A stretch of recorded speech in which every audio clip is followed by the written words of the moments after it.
kita pasti bisa. Ku tahu ini takkan mudah, tapi ku yakin kan tercipta. Bangun manusia merdeka, berbudaya Pancasila. Bangkitkan raga, rasa dan karsa agar bumi tercipta.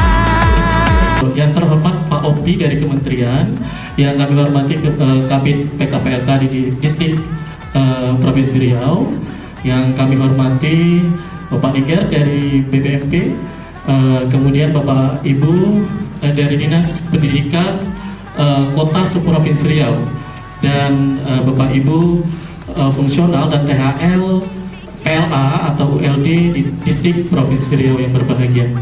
Baik Bapak Ibu, saya tidak akan berlama-lama ya, karena mengingat waktu juga Bapak Ibu ya. Jadi nanti kita akan diskusi saja, diskusi sambil studi tour di atas ya, seperti itu. Baik, pertama ini saya akan memperkenalkan dulu mengenai Pusat Layanan Autis. Jadi PLA kita itu berdiri sejak tahun 2015. Jadi salah satu bentuk program PLA itu adalah sebagai pusat asesmen untuk ABK yang berkebutuhan autis gitu ya, jenisnya autis saja begitu. Nah nanti mungkin setelah ULD ini diresmikan begitu ya, maka kegunaannya itu nanti akan lebih meluas lagi, tidak hanya autis saja, tapi kita akomodir untuk kebutuhan yang lain juga seperti itu. Nah layanan dari PLA itu berfungsi untuk melihat atau meminimalisir hambatan atau gangguan seperti perilaku repetitif, agresif, gangguan motorik, dan lain-lain. Next slide. Oke, kemudian di PLA juga kita ada SOP ya Bu ya. Ada SOP-nya, ada pendaftar gitu ya. Kita mulai dari pendaftar begitu.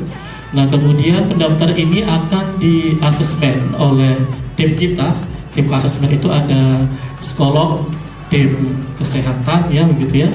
Nah kemudian nanti dari sini akan muncul yang namanya ASD, satu lagi yang non ASD ya. Nah kalau dia tergolong ASD ya, maka dia akan ditindaklanjuti lagi ya. Nah jadi kalau dia memenuhi syarat untuk masuk PLA, maka dia akan lanjut ke asesmen dan terapi gitu. Kemudian nanti kita lanjutkan dengan observasi program. Setelah itu ada pelaksanaan program terapi. Nah setelah itu ada evaluasi lagi. Nah di bagian evaluasi inilah nanti akan ditemukan hasil berupa rekomendasi bagi anak-anak kita, apakah dia itu bisa bersekolah di sekolah inklusi atau direkomendasikan untuk masuk ke SLB begitu. Oke, next slide.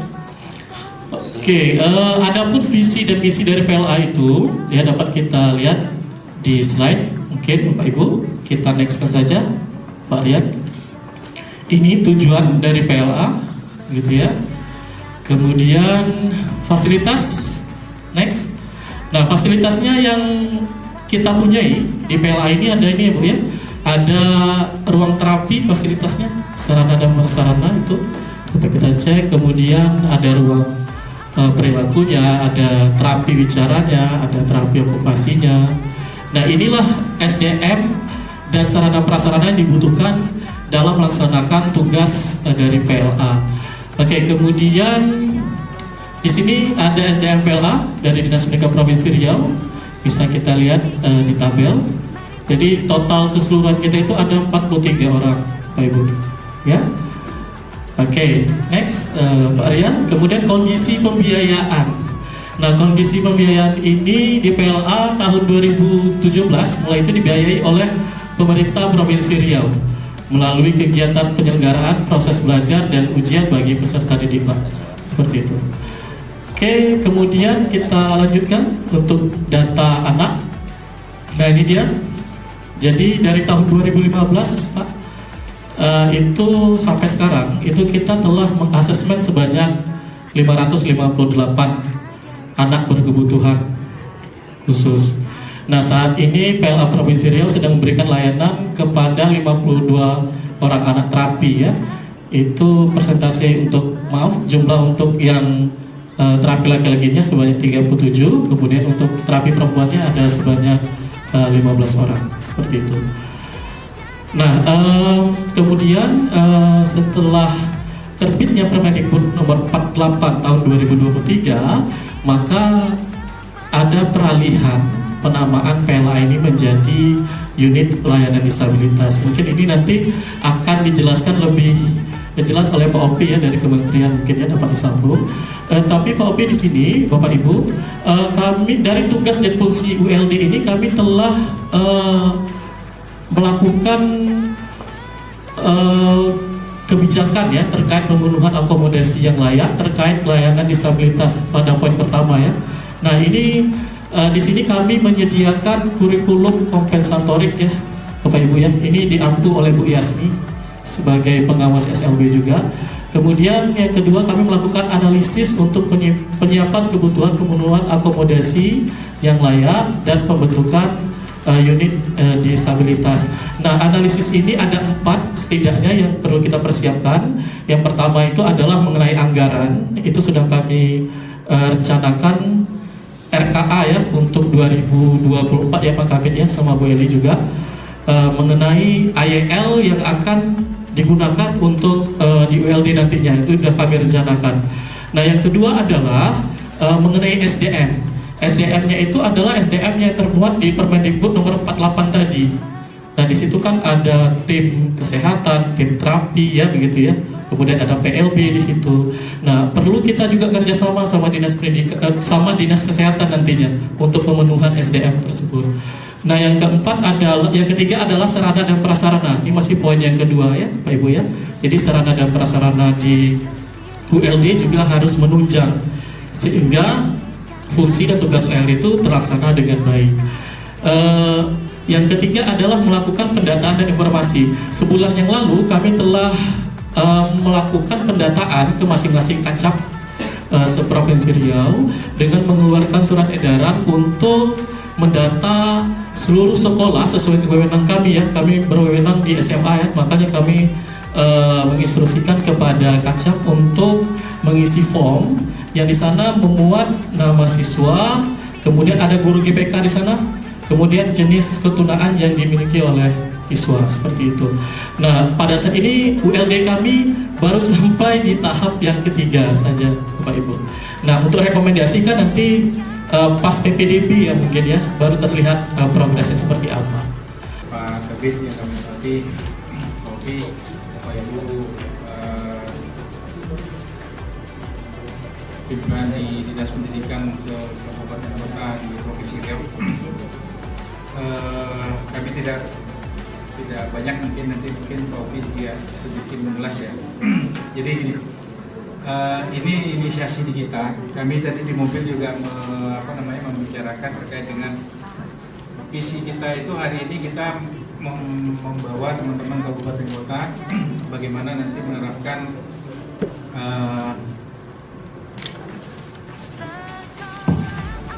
Permendikbud nomor 48 2023 ini. Visi ke depan kami pengen yang disampaikan Pak Kabit, kita pengen ini dikunjungi oleh provinsi lain. Itu visi kita ke depan. Ini disambut baik sama Pak Kopi. Jadi nanti pas launching Pak dikabari kami. Insya Allah kita akan coba mengundang Pak Dirjen dan mungkin lebih acaranya walaupun itu kelihatan, yang penting pokok kelihatan buah kan, sehingga dunia lain itu tahu gitu. Kami juga diundang ya, di Provinsi Riau itu ada sesuatu yang ada mutiara yang harus kita lihat. Itu yang pesan yang sebenarnya harus kita kita sampaikan ke teman-teman di provinsi lain. Memang kami sempat ke Pak kemarin itu Pak Sekretaris juga menyatakan kami akan mengunjungi ULD yang sudah ini. Tapi kami berpikiran kita itu ada loh, mengapa harus ke provinsi lain. Nah, jadi ini memang sebenarnya nanti memang roh awalnya sudah 8 ya Bu Yen ya, teman-teman yang sudah menerbitkan regulasinya. Kami tunggu ya Pak Darwin ya. Ada beberapa kabupaten kota yang masih belum menerbitkan regulasi itu. Memang itu langkah awal sih sebenarnya, bagaimana kita nanti bisa menerapkan, mewujudkan Permendikbud nomor 48 ini. Mungkin itu yang pasti kami nanti akan, ternyata Bapak Ibu di sini pas nanti Bapak Ibu saksikan sendirilah. Ada kolam renang gitu, untuk terapi ininya itu luar biasa kalau di lembaga yang dipimpin sama Pak Kabid ini. Nanti bakal Bapak Ibu kita turin ya, kita betul-betul terkait dengan apa-apa yang sudah ada di unit ini. Mungkin itu dari kami, terima kasih ini sambutannya Pak Kabid. Walaupun ini inisiasinya ya ada sih jauh-jauh hari, seminggu sebelumnya gitu. Tapi ini bagaimanapun ini kolaborasi antara BPMP dan provinsi, ternyata itu ada, mengapa harus kita kuatkan lagi. Mungkin itu dari kami. Terima kasih. Assalamualaikum warahmatullahi wabarakatuh.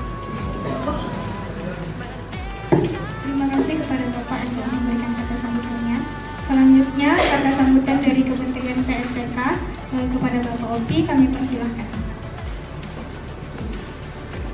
Terima kasih Ibu MC. Assalamualaikum warahmatullahi wabarakatuh. Salam sejahtera dan bahagia selalu untuk kita semua. Jadi jangan pernah lupa bahagia ya. Walaupun kita banyak beban kehidupan, ya, kalau sudah di sini utangnya disingkap dulu.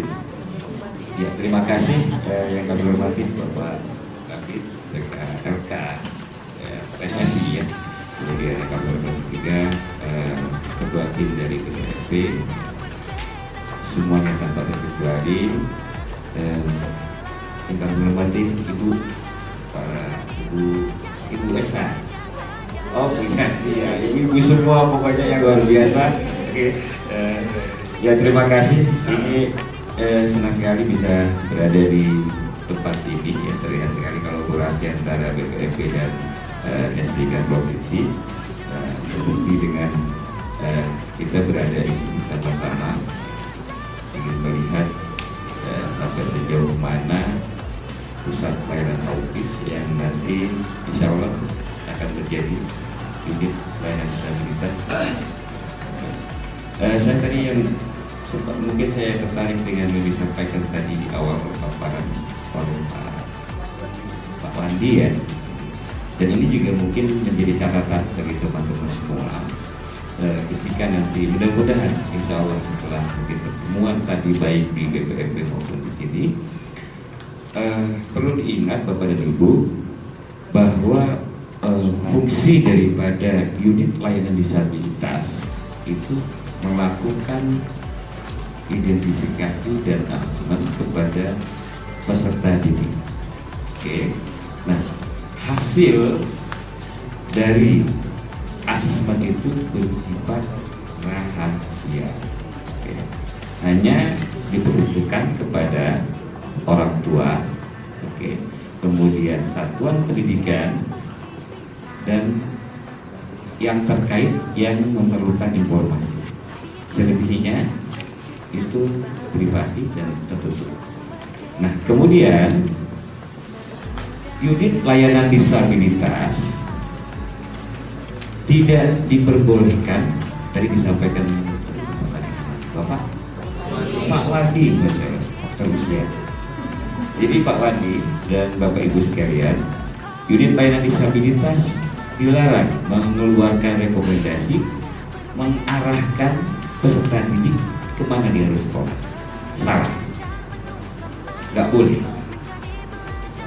Tugas unit layanan disabilitas lakukan asesmen, kemudian hasil asesmen beritahu kepada orang tua, beritahu kepada satuan pendidikan.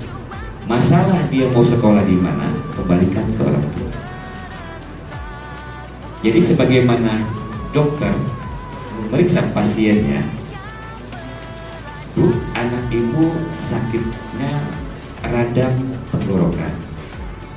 Tolong perhatikan anak ibu jangan sampai minum es atau makanan yang pedas ya. Cukup di situ. Tidak boleh dokter merekomendasikan atau URD berkata, Bu, anak ibu makannya harus di warteg, nggak boleh nasi padang ya. Jadi harus hati-hati Bapak dan Ibu. Jadi jangan sampai niat kita baik, tapi justru di situ malah tidak inklusif lagi, karena sudah membatasi. Anak ibu harusnya di SLB ya, jangan di sekolah umum. Nah ini nggak boleh. Tugas URD hanya sekedar memberikan resep. Resep ini dipergunakan oleh satuan pendidikan untuk merancang pembelajarannya sesuai resep yang diberikan oleh URD. Jadi setelah hasil asesmen itu keluar, nah diagnosanya apa? Nah berikan hasil ini kepada itu mau sekolah di mana? Kalau anak, oh ke sana, hubungi gurunya, Bu anak ini kondisinya seperti ini. Nah maka dari kami, dari Unit Layanan Disabilitas, kami rekomendasikan caranya, gitu. Cara melakukan memberikan pelajarannya adalah seperti ini. Nanti medianya yang gunakan seperti ini ya. Medianya adalah bentuknya ini, bahannya ini supaya tidak bahaya. Begitu Bapak Ibu Ibu. Nah, ini harus hati-hati. Ya. Sekali lagi, tidak boleh URD merekomendasikan, merujuk atau mengarahkan anak sekolah harus ke sana, harus ke sini. Itu nggak boleh. Dan dulunya itu sudah terjadi. Sebab saya pernah temui hal itu dan akhirnya korbannya anaknya. Pastinya banyak yang direkomendasikan ke SLB kalau sudah begitu. Nah, sementara kita kan mau menciptakan kondisi yang inklusif bahwa semua satuan pendidikan siap menerima. Nah, mereka akan siap terima kalau informasi kondisi anaknya itu betul. Maka URD lah yang mendiagnosanya sampai sejauh mana, kemampuan awalnya berapa si anak itu, kemudian strategi pembelajarannya bagaimana, media yang harus digunakan untuk anak itu cocoknya apa, itu URD yang menganalisis. Nah kemudian dikomunikasikan, ibu mau sekolah di mana, oh di sana, oke. Komunikasikan dengan guru yang akan di satuan pendidikan yang akan dituju. Ya, libatkan orang tuanya, gitu ya. Jadi tetap keputusan ada di orang tua, ya, bukan URD yang merujuk. Kembalikan ke orang tua. Kondisi seperti ini anak itu, jadi silakan mau sekolah di mana. Jangan saya sarankan di SMP saja. Nah itu salah, gitu. Tidak boleh. Jadi kembalikan sepenuhnya kepada orang tua. Tapi dengan informasi kondisi anak yang benar-benar valid ya kondisinya, kemampuan awalnya sampai di mana, sehingga saya yakin dengan informasi yang valid maka orang tua juga akan mempertimbangkan gitu. Dengan hasil asesmen dari teman-teman URD, orang tua saya yakin mereka pasti sayang sama anak ya, mereka ingin yang terbaik untuk anaknya. Dengan informasi yang benar, mereka akan mempertimbangkan kemana dia akan memasukkan anaknya ke lingkungan satuan pendidikan yang pas untuk anaknya. Gitu. Mungkin itu yang perlu saya tekankan karena ini terjadi ya, dan tadi disebutkan oleh Pak Wendy ya, untuk merujuk ini ke SLB atau ke sekolah reguler ya, ini saya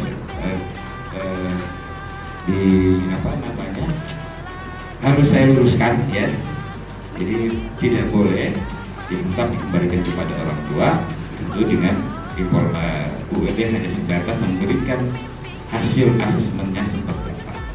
Ya itu saja mungkin tambahan. Mudah-mudahan khususnya di Provinsi Riau ini setelah pertemuan kita tadi baik di BPMP maupun di sini ya, di PLA, kami berharap ada hasil bagus ya Bu Yanti, Pak Kabir, Pak Ketua Tim, ada respon positif setelah kegiatan kita. Setelah kembali kami ke Jakarta, kemudian alhamdulillah Bobi 100% Provinsi Kabupaten Kota sudah punya unit disabilitas. Alhamdulillah, amin. Ya, itu yang kami harapkan. Ya, kami selaku rekan kerja terus siap mendampingi, siap menjadi partner ya, untuk upaya kita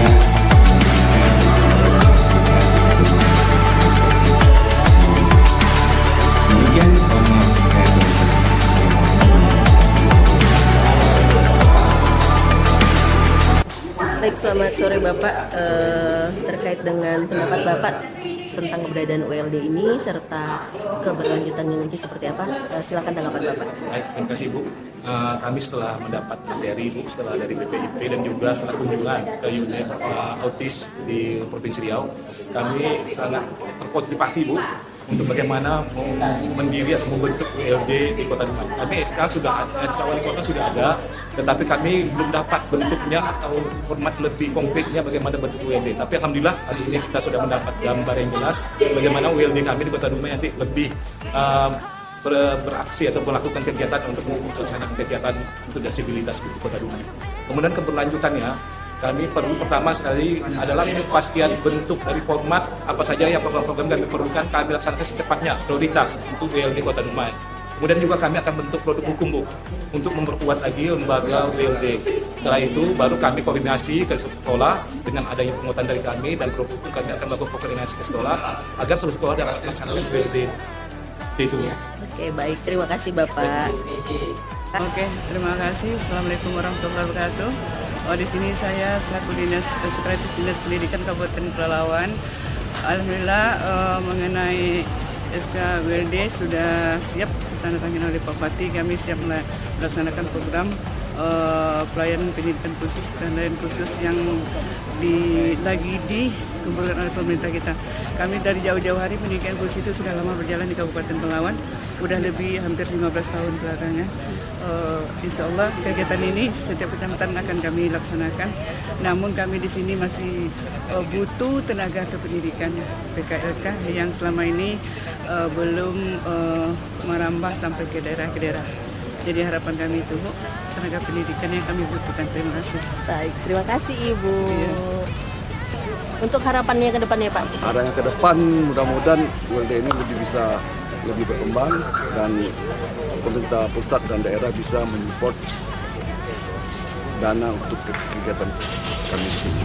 Baik, terima kasih Pak Arisman. Pak, maaf Pak, izin tanggapan tentang WLD yang sudah Bapak kunjungi di Provinsi Riau dan harapannya ke depan WLD yang ada di Provinsi Riau seperti apa Pak? Silakan singkat saja Pak. Terima kasih. Baik, sepanjang yang saya lihat untuk fasilitas untuk melakukan fungsi dari unit layanan disabilitas di Provinsi Riau, saya rasa ini sudah merepresentatifkan yang ada sesuai dengan regulasi Permendikbud nomor 48 tahun 2023 ya. Artinya ini sudah sangat lengkap ya, tinggal mengganti nomenklaturnya saja dari PLA menjadi unit layanan disabilitas. Nah, harapan saya ini harus segera direalisasikan supaya fungsi unit layanan disabilitasnya bisa dijalankan sesuai semangat Permendikbud Diknas nomor 48. Ya. Jadi tidak hanya tentang autis, tapi seluruh peserta didik berkebutuhan khusus atau penyandang disabilitas. Itu saya rasa. Terima kasih. Baik, terima kasih Pak Opi. Mari wujudkan mimpi kita, bersama kita pasti bisa. Ku tahu ini takkan mudah, tapi ku yakin kan tercipta. Bangun manusia merdeka, berbudaya Pancasila, bangkitkan raga rasa dan karsa agar mimpi tercipta.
senyummu kebahagiaanku. Bersama hadapi tantangan demi masa depan. Mendengar dengan empati, bekerja sepenuh hati, menjadi duta penuh solusi.